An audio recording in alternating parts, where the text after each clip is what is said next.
Assalamualaikum warahmatullahi wabarakatuh. Sahabat kisah yang dirahmati Allah Subhanahu wa taala. Hari ini Kak Yasir akan berkisah tentang seorang pemuda yang dia itu wara dan juga zuhud. Pada suatu ketika pemuda ini berjalan di sebuah kota Kufah. Nah, pemuda ini namanya Sabit bin Ibrahim. Nah, suatu ketika Sabit bin Ibrahim ini merasakan capek, ingin sekali istirahat. Nah, Sabit bin Ibrahim itu beristirahat di bawah pohon yang sangat rindang. Nah, pada suatu ketika Sabit bin Ibrahim melihat apel yang jatuh. Nah, kemudian Sabit ini pun mengambil apel tersebut dan memakannya. Ketika sampai setengah apel, Sabit ini pun kaget. Astagfirullahaladzim, aku tidak tahu apakah apel ini haram atau halal bagi saya. Dengan merasa cemas, merasa takut, Sabit pun mencari seseorang pemilik pohon apel tersebut. Kemudian Sabit pun berjalan dan menemukan rumah yang di situ ada sebuah kebun apelnya. Dan setelah itu Sabit pun menemui rumah tersebut. Assalamualaikum. Waalaikumsalam. Anda siapa?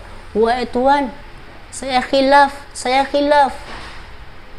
Apa yang terjadi?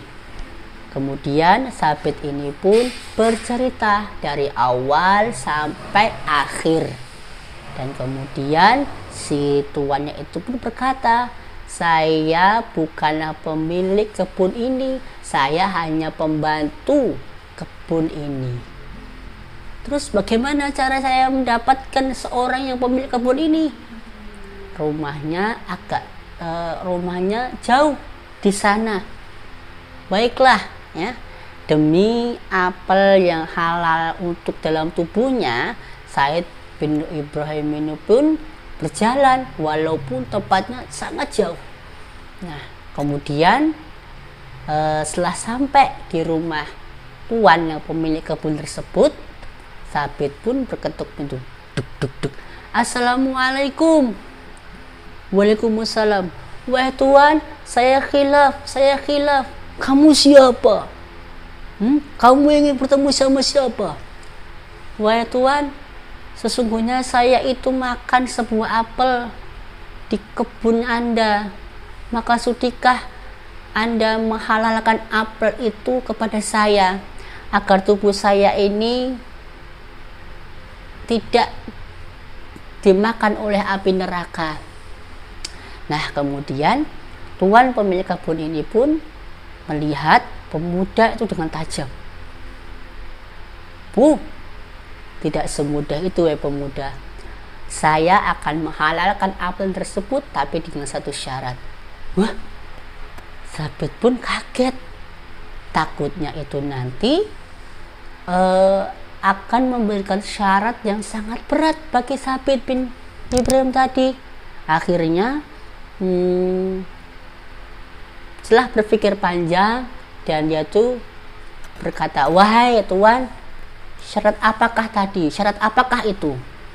Engkau harus menikahi putri saya. Menikahi putrinya, itu syarat yang gampang. Saya kirain syarat yang sangat sulit. Kemudian tuanmu berkata, tidak semudah itu wahai pemuda. Bahwasanya putri saya itu buta, tuli, kemudian bisu dan cacat. Dengan kaget Sabit bin Ibrahim tadi pun, bagaimana mungkin saya akan menikahi seseorang yang buta, bisu, tuli dan cacat? Aduh, gimana nih? Tidak apa-apalah.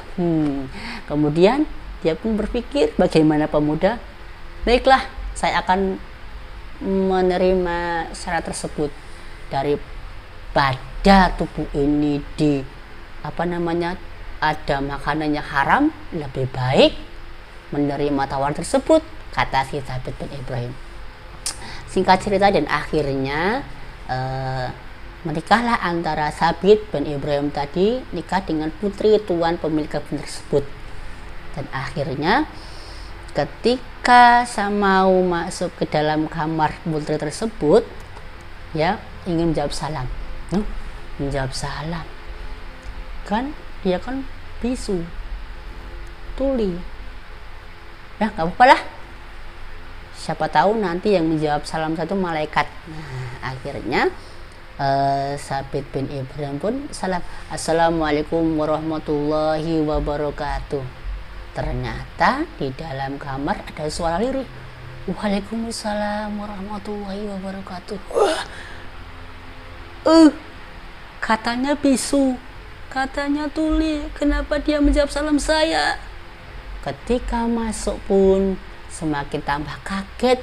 Ternyata Sabit bin Ibrahim ini melihat sosok yang cantik, tidak seperti apa yang dikatakan ayahnya. Kemudian Sabit pun bertanya kepada putrinya tadi, kata ayah kamu tuh bisu? Ya betul, saya tuh memang bisu. Saya tidak mau mengatakan sesuatu yang dilarang oleh Allah, tidak mau memfitnah, tidak mau mengunjing, dan yang lain sebagainya. Kalau buta, ya buta. Saya tidak pernah melihat sesuatu yang diharamkan oleh Allah. Kemudian tuli, ya tuli, karena saya tidak pernah mendengar apa yang dilarang oleh Allah. Saya tidak mau. Sedangkan cacat, saya tidak pernah berjalan di tempat suatu maksiat. Alhamdulillah. Dari sebuah apel tadi, Sabit bin Ibrahim itu mendapatkan kenikmatan, mendapatkan hadiah yang luar biasa dari Allah. Dan kemudian Sabit bin Ibrahim tadi kelak itu mempunyai anak namanya Nu'man bin Ibrahim, yang kelak dikatakan sebagai Imam Abu Hanifah. Nah, teman-teman semuanya, tadi hikmah yang dapat kita ambil adalah kita sebagai anak solih, ya, kita tidak boleh berkata yang jorok, tidak boleh melihat sesuatu yang buruk, dan tidak boleh mendengar sesuatu yang dilarang oleh Allah. Dan langkah kaki kita itu harus selalu senantiasa dalam kebaikan, ke masjid, ke TPA, ke sekolah, dan untuk menuntut ilmu yang lainnya atau dalam hal kebaikan. Baik, mungkin sahabat kisah dirahmati Allah, cukup sekian dari Kak Yasir, semoga bermanfaat. Wassalamualaikum warahmatullahi wabarakatuh.